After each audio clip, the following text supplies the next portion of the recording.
Suatu hari Salabah dikisahkan datang menghadap Rasulullah.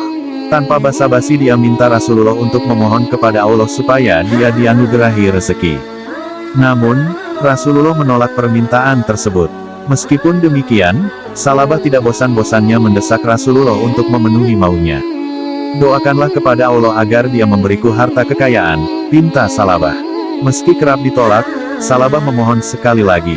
Namun, kali ini pun Rasulullah menolak kembali. Apakah kamu tidak senang menjadi manusia seperti Nabi Allah? Demi zat yang menguasai diriku, andaikan aku ingin agar gunung itu berjalan di sampingku sebagai emas dan perak, niscaya ia melakukannya, tutur Rasulullah.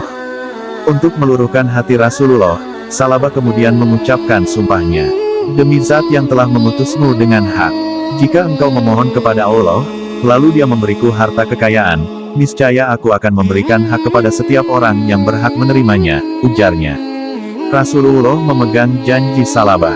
Dia akhirnya mengamini keinginan Salabah dan berdoa untuk Salabah agar Allah memberikannya rezeki dan memberkahinya.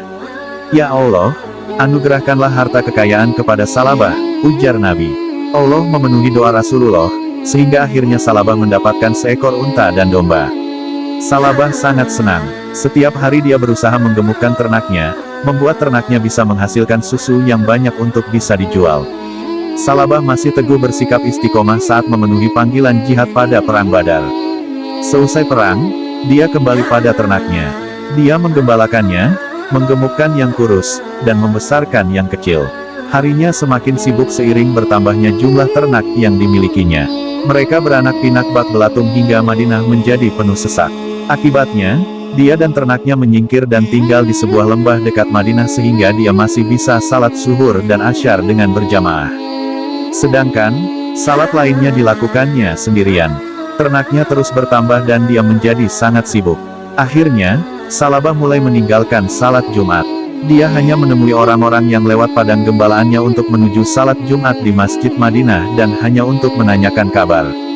Saat itu, Rasulullah menangkap ada hal yang aneh dari Salabah. Dia pun bertanya kepada dua pengendara unta yang ditemuinya. Apa yang dilakukan oleh Salabah? Mereka menceritakan soal ternak Salabah kepada Nabi. Rasul terkejut dan bersabda, "Aduh celaka Salabah, aduh celaka Salabah, celaka Salabah," tuturnya. Salabah juga bersikap kikir. Dia menghindari kewajiban berzakat. Ini hanyalah pajak, ini adalah semacam pajak.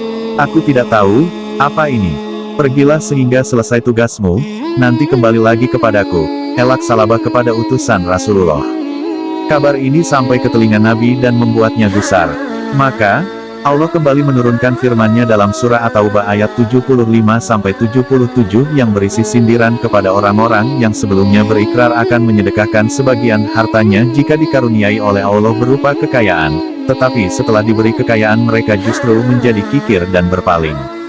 Karena sikap seperti itu, Allah kemudian menanamkan kemunafikan pada hati mereka sampai tiba ajal sebab mereka telah memungkiri ikrar dan berdusta.